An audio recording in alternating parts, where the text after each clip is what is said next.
आज हम लोग एक्सरसाइज 3.6 का 2 नंबर सवाल देखेंगे। 2 का पहला, Ritu can row downstream 20 kilometre in 2 hours and up stream 4 kilometer in 2 hours.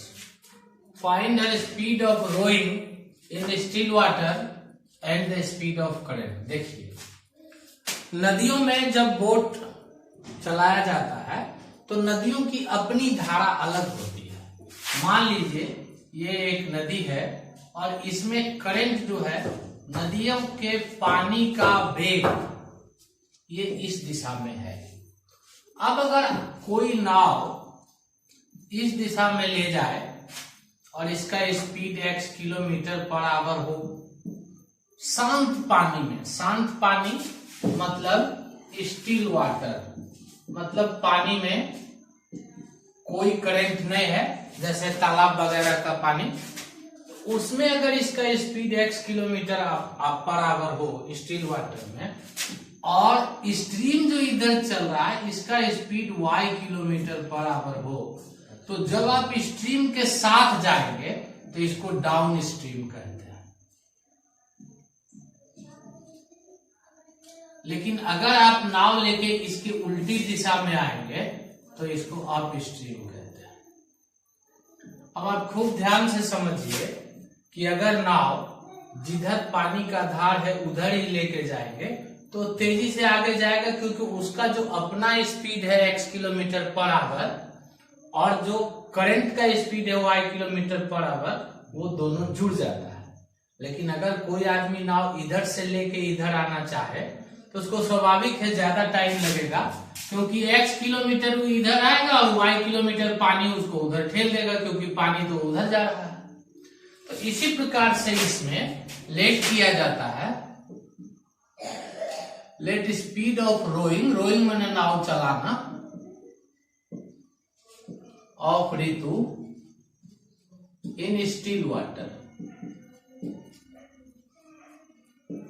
Is x kilometre per hour and speed of current या स्ट्रीम, जो भी पानी के धार को स्ट्रीम भी कहते हैं, speed of current equal to y kilometre per our.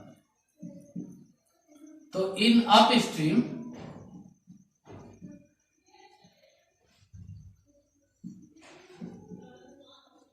Speed will be x minus y kilometre per hour, क्योंकि y जो है ये रोकेगा, पीछे ठेल देगा, तो यहां पर x माइनस वाई हो जाएगा और यहां पर x plus y kilometre per hour हो जाएगा। तो यहां पर हम लिखेंगे इन डाउन स्ट्रीम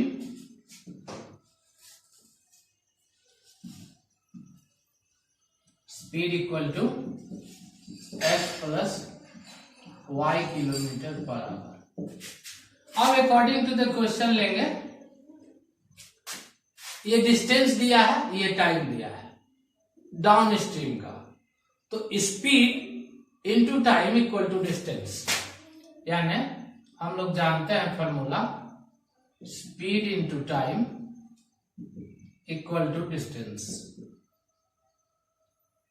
स्पीड है x plus y into 2 equal to 20, ये 2 उधर आके बटे होगा तो कट जाएगा, यानी x प्लस वाई बराबर 10, ये इक्वेशन 1 होगा। एंड सिमिलरली अगर स्पीड ये हो अप स्ट्रीम में तो 2 आवर में 4 ही किलोमीटर जाता है, तो डिस्टेंस 4 किलोमीटर हो जाएगा। तो x माइनस वाई इंटू 2 बराबर 4, इस 2 को फिर इससे काट दीजिए, ये आ जाएगा आपको x minus y equal to 2 equation. अब इस दोनों को आप एलिमिनेशन से बाय एडिंग निकाल लीजिएगा, यहां पर आप सॉल्व कर लीजिएगा अपने से। x बराबर आएगा आपको 6 और y बराबर आएगा 4। ये 6 4 आंसर नहीं लिखना है, आंसर लिखना है speed of rowing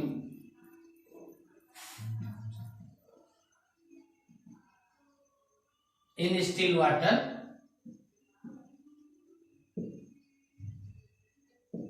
is 6 kilometer per hour and the speed of current equal to 4 kilometer per hour.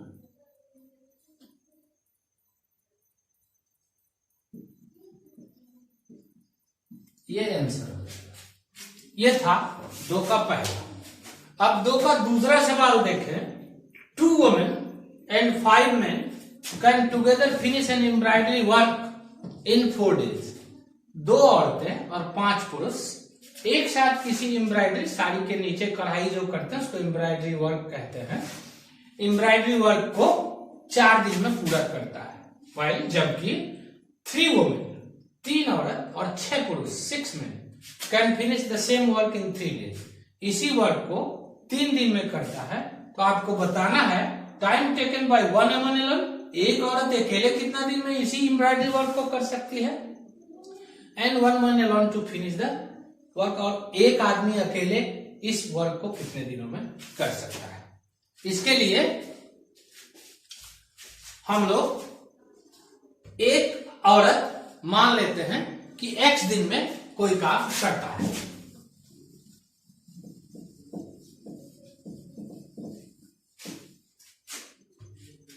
Let a woman can finish the work in X days and a man can finish the same work in Y days। यहां can भी लगा लीजिए। Distance and time के सवाल में हम एक औरत का माने हैं और एक पुरुष का माने हैं, 1 वुमेन का और 1 मैन का, चूंकि यही पूछा गया है हमसे। इसमें 2 वुमेन एंड 5 मैन है। टाइम एंड वर्क का अगर आपको सवाल कुछ ध्यान हो तो लिखते हैं कि अगर 5 डे में कोई आदमी एक वर्क करता है तो 1 डे का 1/5 होता है। 1 डे में वो 1/5 वर्क करेगा। ये 7-8 क्लास में बताया जाता है। यहां उसी प्रॉपर्टी का यूज करना है। अगर वर्क जो होता है वो यूनिट का वर्क बराबर होता है अगर 2 आदमी एक साथ काम करता है तो। यहां पर 2 औरतें और 5 पुरुष ये एक साथ काम कर रहे हैं। चूंकि 1 का x है तो 2 आदमी के 1 दिन का काम 2/x हो जाएगा। 2 वुमेन का यहां अकॉर्डिंग टू क्वेश्चन लिख लीजिएगा, प्लस 5 मैन का, 1 मैन का y है तो 5 मैन का 5/y होगा। और ये जो टुगेदर फिनिश है इन 4 डेज, इसको भी इधर 1/4 लिखना है। डेज देखिए नीचे है, टाइम जो है वो नीचे है और नंबर ऑफ मैन या नंबर ऑफ वर्क ऊपर रहता है। ये आपको टाइम एंड वर्क के सवाल में हमेशा ध्यान रखना है। ये टेप वगैरह का भी सवाल आता है इसमें, तो वो आपको ध्यान रखना है। हालांकि रिवीजन के टाइम में वैसा क्वेश्चन भी बताएंगे। दूसरा शर्त है 3 women and 6 men can finish the work in 3 days। तो फिर यहां लिखेंगे 3/x प्लस 6/y बराबर 1/3। अब यहां फिर ये लीनियर इक्वेशन नहीं होता है क्योंकि इसकी डिग्री -1 हो जाएगी, तो -1 लीनियर इक्वेशन में बैठता नहीं है, तो हम इसको पहले लीनियर इक्वेशन में रिड्यूस करते हैं। तो 1/x बराबर m लेट कर लेंगे, 1/y बराबर n लेट कर लेंगे और इसको लिखेंगे 2m plus 5n equal to 1/4। ये 4 इधर आके दोनों में मल्टीप्लाई, यानी 8m प्लस 21 इक्वल टू 1। ये हुआ इक्वेशन 1। इसी प्रकार से सेम यहां हो जाएगा 3m plus 6n equal to 1/3। ये 3 इधर लाइए, दोनों में मल्टीप्लाई कीजिए तो it gives us 9m plus 18n equal to 1। अब आप इसको 9 से मल्टीप्लाई कीजिए इक्वेशन 1 को,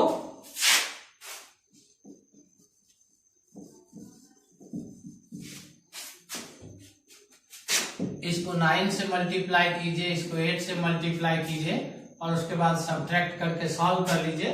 जो भी इस तरह का इक्वेशन पहले हम बता चुके हैं सॉल्व करना, जो भी आंसर आएगा उसको उल्टेंगे। फिर मान लीजिए कि m बराबर आया, आपको सपोज करिए 1/a, तो आप लिखेंगे 1/x बराबर m बराबर 1/a, यानी x बराबर a। ये ध्यान रहे, ये आपको लास्ट में करना है। और फिर लास्ट में x और y में आंसर नहीं देना है, फिर आप लिखेंगे इसी तरह से a women alone can finish the work in, जो x का वैल्यू आया उतना डेज और जो y का वैल्यू आया वो मैन में 1 man Elon can finish the work in that days. इस तरह से 2 नंबर का आंसर होगा। अब 3 नंबर क्वेश्चन हम लोग देखेंगे। अगर नहीं बनता है तो आप फिर से पूछ लेंगे, मैं फिर बता दूंगा।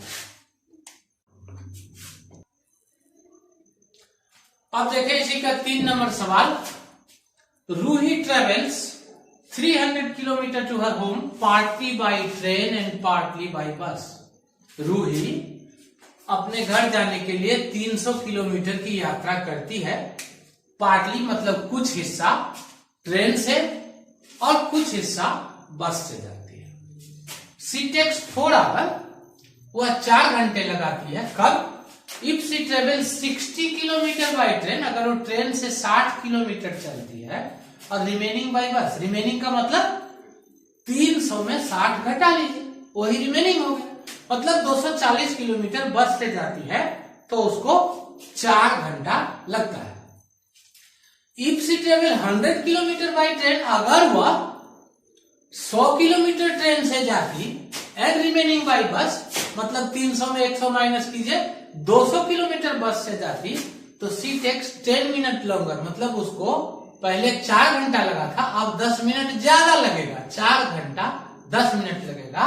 तो आपको find the speed of the train and the car separately, train और कार का अलग अलग स्पीड निकालना है। तो ऐसी स्थिति में हम लोग लेट कर लेते हैं speed of the train equal to x kilometre per hour and speed of the bus equal to y kilometre per hour. ये 2 सवाल मैं लिख दिया हूं, ये आप लोग अपने बना के देखिए, नहीं बने तो हमको मैसेज कर दीजिएगा या पूछ लीजिएगा फोन से, मैं बता दूंगा। ये दोनों आपको खुद बना के और हमको भेजना है। ये 2 सवाल इसीलिए लिए हैं। यहां देखिए, अब जो टाइम 4 घंटा है वो जो ट्रेन से लगा और जो बस से लगा, दोनों को जोड़ के, तो टाइम बराबर होता है डिस्टेंस बटे स्पीड।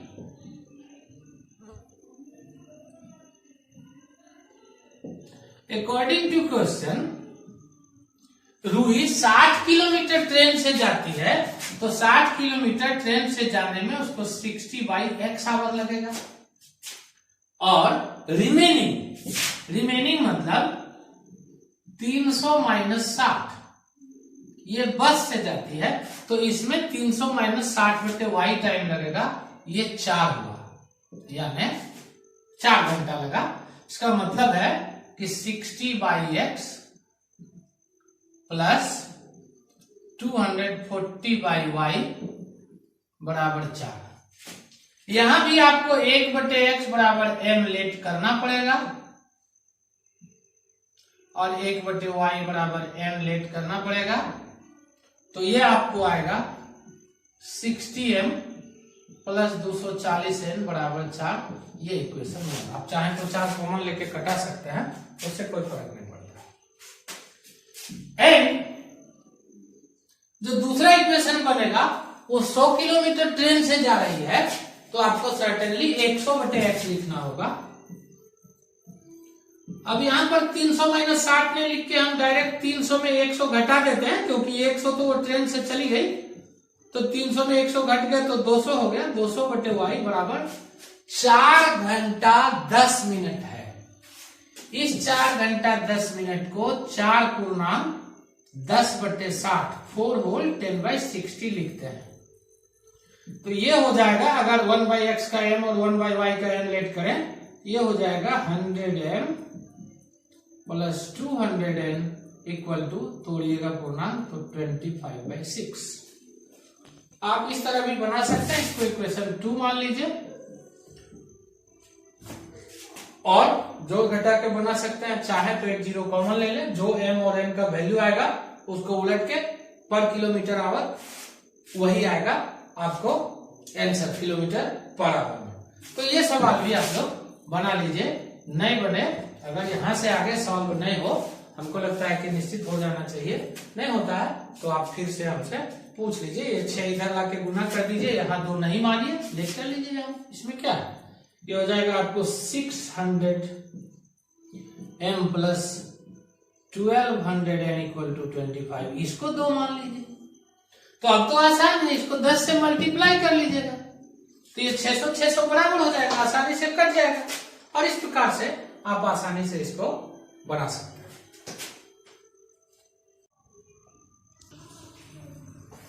अब देखिए एक एग्जाम्पल का सवाल है, इसी एक्सरसाइज का 3.6 से पहले ये एग्जाम्पल है, वो भी देख लीजिए। A boat goes 30 kilometre up stream and 44 kilometre in down stream in 10 hours. एक बोट 30 किलोमीटर अप स्ट्रीम में जाता है और 44 किलोमीटर डाउन स्ट्रीम में जाता है, दोनों मिला के इसको 10 घंटा लगता है।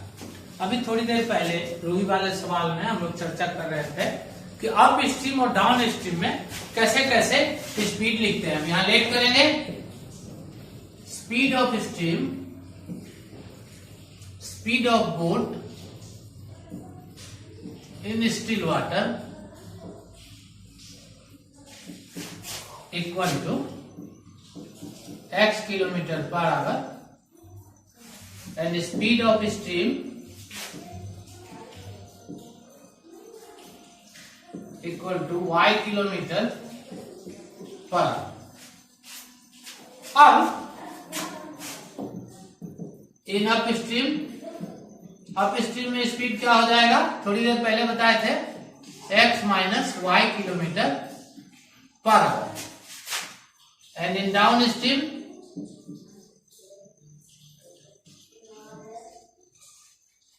स्पीड इक्वल टू, यहां भी स्पीड लिख लीजिए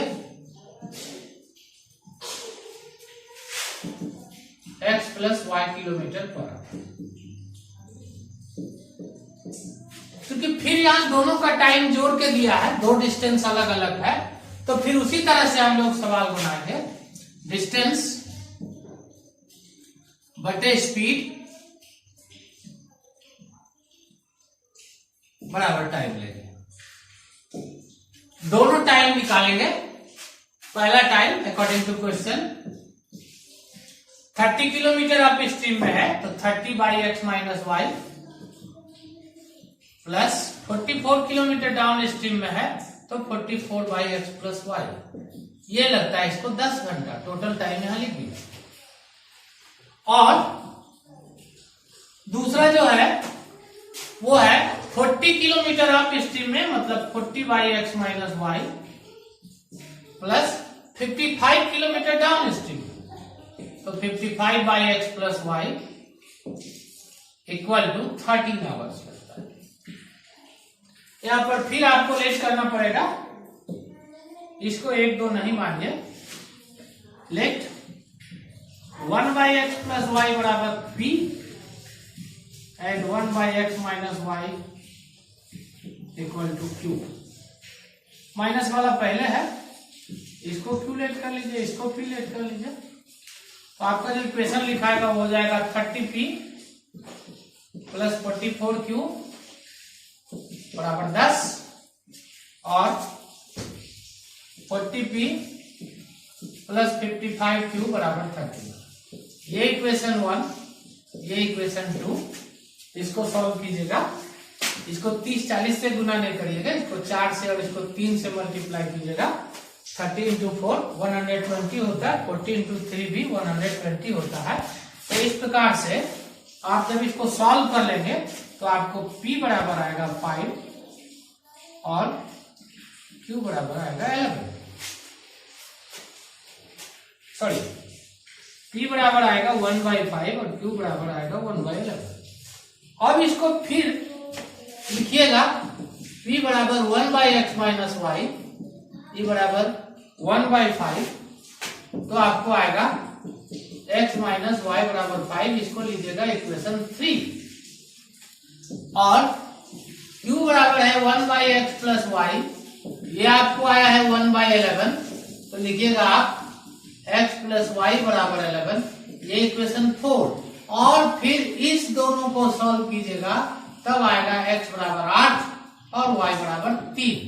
आंसर ये नहीं होगा, आंसर फिर लिखना होगा इसी तरह से। Speed of boat in still water equal to 8 kilometre per hour and speed of stream equal to 3 kilometre per hour. So इस तरह से आंसर क्लास में लिखना है। सॉल्व आपको अपने से करना है, मैं सॉल्व नहीं किया हूं क्योंकि सवाल बहुत बताना है, बहुत दिन से लीनियर इक्वेशन चल रहा है, तो निश्चित और एक ही वीडियो मिलेगा इसका, उसके बाद ये खत्म हो जाएगा। अब देखिए ये एक सवाल मेरा है, ये किसी एक्सरसाइज का सवाल एनसीईआरटी का नहीं है। On selling a tea set at loss of 5% and a lemon set at a gain of 15%, the seller gain ₹7। एक सेलर एक टी सेट को 5% लॉस पर बेचता है और एक यहां पर ए लगा लीजिए, एंड ए लेमन सेट, एक लेमन सेट को 15% प्रॉफिट पर बेचता है, लाभ पर, तो उसको ₹7 लाभ मिलता है। If he sells tea set at a gain of 5%, अगर वह टी सेट को भी 5% लाभ पर बेचता है एंड लेमन सेट को गेन ऑफ 10% लाभ पर बेचता है, तो उसको ₹13 मिलता। आपको दोनों का कॉस्ट प्राइस निकालना है अलग अलग, टी सेट का और लेमन सेट का। लिख कर लीजिए, ये प्रॉफिट लॉस का सवाल है। Let CP of T set equal to ₹X and CP of lemon set equal to ₹Y। बहुत आसान सवाल है। 5% लॉस हुआ है, तो लॉस जो होगा उसको माइनस में लिखेंगे, -x गुना 5/100 प्लस लेमन सेट पर 15% का प्रॉफिट हुआ है, तो y इंटू 15/100 इक्वल टू 7। इसको काट सकते हैं, 20 एलसीएम ले लीजिए,